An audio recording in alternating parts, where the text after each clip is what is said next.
Welcome into Duval Daily, presented by GenJag.com. I'm Jordan Lugo. Thanks so much for tuning in here on Monday, April 1st. This show is not going to have any fooling, okay, guys? Not going to be messing around with you here. Did a little bit of fun tweeting early this morning. Happy April Fools to everyone. But today is all business here on Duval Daily. If the Jaguars want to trade up to land that surefire number one receiver, what spot do they have to get to in the 2024 NFL draft, and what do they have to give up? We're going to talk about it here today on the mock draft. We're going to have a mock where we trade up to land one of those top three receivers in this class that are looked at by many, including myself, as true surefire wide receiver ones. Obviously, no draft prospect is without risk. That's part of the game, right? But I think that these three guys, Marvin Harrison Jr. and Malik Nabers and Rome Odunze, all are about as good as it gets as wide receiver prospects. So we're going to talk about it here today. Not going to have a ton of graphics for y'all here on the channel today or on the channel throughout the week. We're traveling to Denver tomorrow, so not going to have as much time as normal to get out content for y'all, but we'll still be trying to get out some content every single day.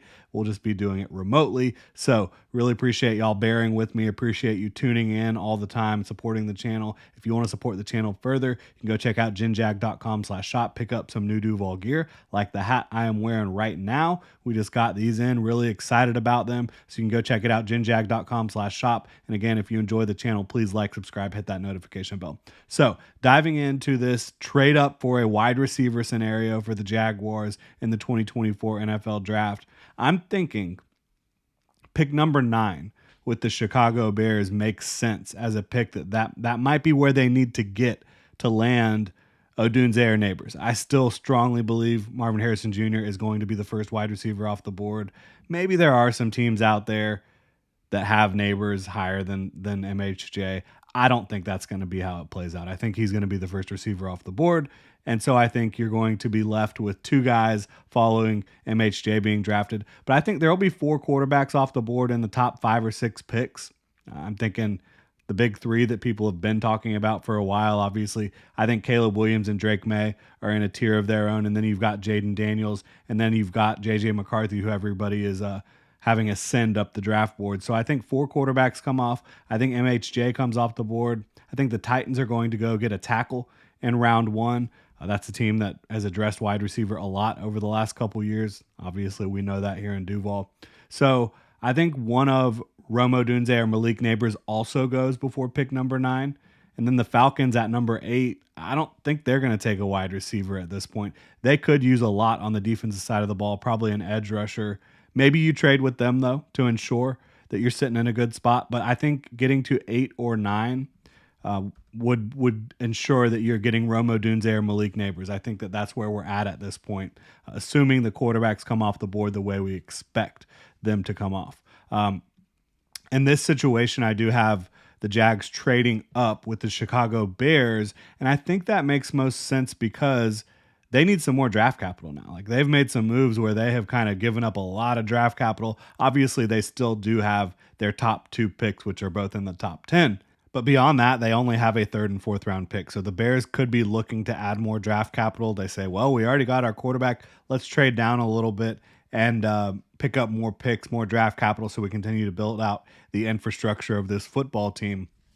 I personally think the way things have been trending, that Malik Nabers is going to be the 2nd wide receiver off the board ahead of Rome Odunze, even though I have Rome Odunze as wide receiver 2. I think it's paper thin. It's really about picking which flavor you want at wide receiver. I think, Odunze is the bigger, more sturdily built, but Malik Nabers is explosive as all get out, can run by you in a flash. They're both fantastic prospects. But I do think Nabers is going to be the one that comes off the board first. So we will say here, for the sake of y'all, everyone out there who wants the Jaguars to trade it for a wide receiver, Rome Odunze to the Jaguars with the 9th overall pick. Now, what did it cost to move up to get Rome Odunze? 17, 96, and a 2025 3rd and a 2025 5th round pick, I think would get the job done. You have seen teams trade up to close to this range. I think the Saints we've referenced moved up to get Chris Olave. They only gave up a 3rd round pick. If I'm the Bears, I'm not moving back for simply just a third round pick. I think you're going to have to give up more to land a guy in Rome Odunze that teams know is an absolute freak. In any other draft class, he would not last this long. But because you have three legitimate wide receiver ones at the top of this class, and you have these quarterback needy teams and these quarterback that teams are clamoring for, that's just kind of the way things break here.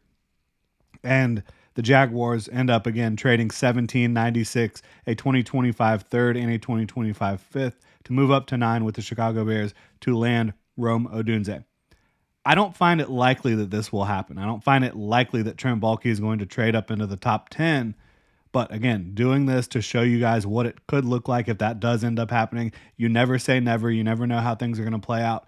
Trent Baalke has traded up multiple times in the first round during his tenure as GM, both in San Francisco and with the Jaguars, but he's never given up more than a third round pick or multiple day 3 picks to go up and do it.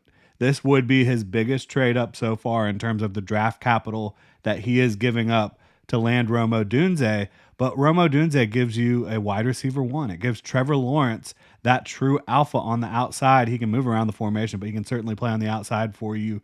A ball winner, go up and get those 50-50 balls. He's got incredible physical strength. Like he's 6'3", 6'4", plays at over 215 pounds. He's got length. He's got athleticism. He can jump out of the gym. He's a great route runner. He can release off the line of scrimmage with the best of them coming out at the college level.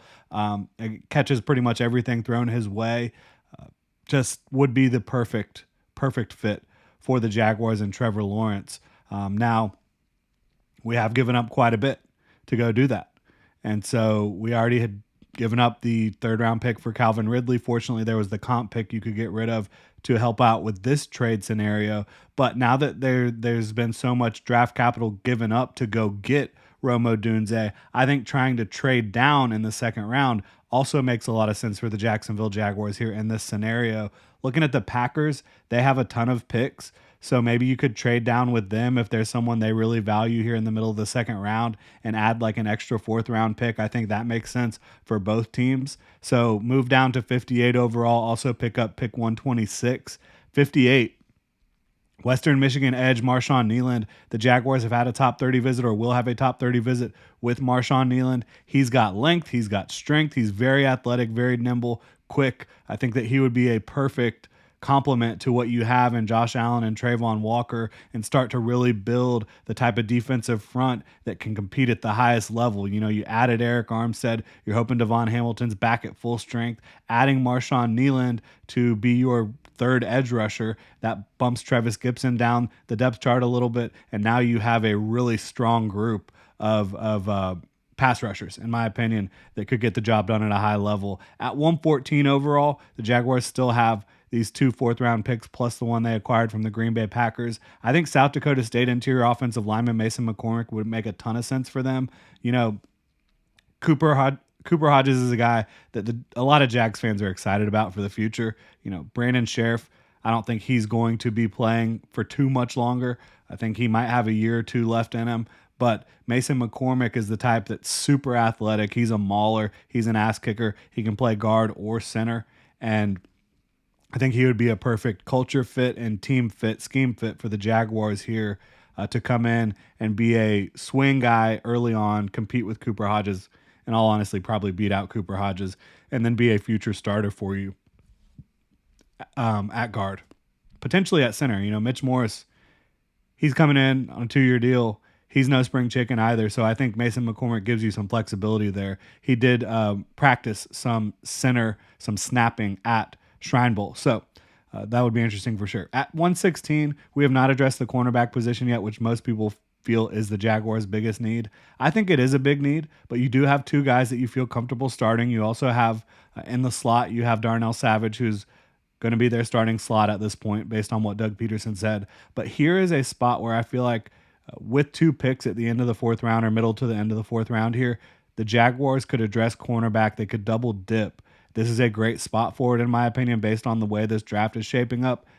There is a wealth of cornerback talent, in my opinion, in this 2024 NFL draft. And we go get 2 guys that I think immediately are great depth for you and can be starters. At 116, Kentucky cornerback Andrew Phillips. He has the play demeanor to go play press for you. He's also incredibly quick footed. He has fluid hips. He's sticky in coverage. You saw that on tape. You saw that at the Senior Bowl. So I think that would be a tremendous fit for the Jaguars. And then at 126, somebody who I like even more than Andrew Phillips, Louisville cornerback Jarvis Brownlee, two Kentucky guys coming down here to Duval. Brownlee, he's got length. He's not the biggest dude out there, but he's got length. He's got the height you're looking for, not a ton of mass on his frame, but he plays with such competitive toughness, and he is quick. He is fluid. He's competitive throughout the route. He's competitive in the run game as well. I personally, like I said, I have Brownlee a little bit ahead of Andrew Phillips. I think the draft media kind of has Phillips ahead of Brownlee. So I had Phillips coming off the board first and then Brownlee. But I like both of these players to come in and compete. And I think that, they're going to give Buster Brown all he can handle as being outside CB3, maybe even push Ronald Darby. And the thing about Darby is, I think you can start out the season with him on the outside opposite Tyson Campbell. But he has sustained injury after injury after injury throughout his career. I think if you're relying on him to be the only quality starter you have outside of Tyson Campbell on the outside, that is a mistake. So I think that these two kids, Phillips and Brownlee, could come in and immediately contend for a starting spot, especially Jarvis Brownlee. I think he's that talented. At 153, Missouri offensive tackle Javon Foster. This is a guy who didn't run the fastest 40 at about 5.35, I believe, but he's shown athleticism on tape. He does have the explosiveness and the quickness, in my opinion. He has that bulky length, nearly 35-inch arms, has started a lot of football games. At very worst, I think beyond the 2024 season, he could be a swing guy for you. And so you kind of build up that depth for the future because you do have Cam Robinson and Walker Little on expiring contracts. My guess is the Jaguars will retain one of those guys and will let one of them walk following the 2024 season. Which one will that be? I'm not sure. But either way, I think that you're going to have your starting tackles probably for another year in Jacksonville, and then you bring in Javon Foster to be your swing guy and feel good about that. At 212 overall, there's a connection here between Auburn defensive lineman Marcus Harris and the Jaguars' new defensive line coach who coached him at Auburn. So I think that could make a lot of sense. Marcus Harris is super strong. Come in, compete to have a role on that defensive line rotation. And then at 236, even though we traded up for Rome Odunze and got our wide receiver one, I still think the Jaguars could add more competition at the bottom of the roster at wide receiver. And I love Holy Cross wide receiver Jalen Coker, who he's not a burner, but an excellent route runner. He has really good size, 6'2", 6'3", over 210 pounds. He can release off the line of scrimmage. He can route you up, intermediate and deep, and he goes up and catches everything. He attacks the football in the air. He can come down with a lot of contested catches and high point catches. So I just like the competition that he would bring into the room. But again, the main point of all this here is to emphasize what the Jaguars might have to give up in order to move up for one of these wide receivers, and if it actually makes sense. I do think it makes sense. Will Trent Baalke be willing, again, to give up the most draft capital that he has ever given up to move up for one of those guys when there's a good chance that there's going to be a good wide receiver there at 17 overall? There's a good chance that there's going to be quality wide receivers there throughout the draft, right? And Trent Baalke, you've got to remember, is a GM that has never valued, at least based on his actions, wide receiver early in the draft. He's only taken a wide receiver one time in the first round, and he's only taken a wide receiver one time in the first 2 days of the draft at all. So this is a guy you've seen based on his actions. He likes to sign receivers. They signed Gabe Davis this year. They went and traded for Calvin Ridley. They signed Christian Kirk. They signed Zay Jones. Like, all these guys are signings. They're not homegrown receivers. Now, deeper down the depth chart, you do have some guys that he's brought in, but it is really interesting to think about, will Trent Baalke be willing to do this?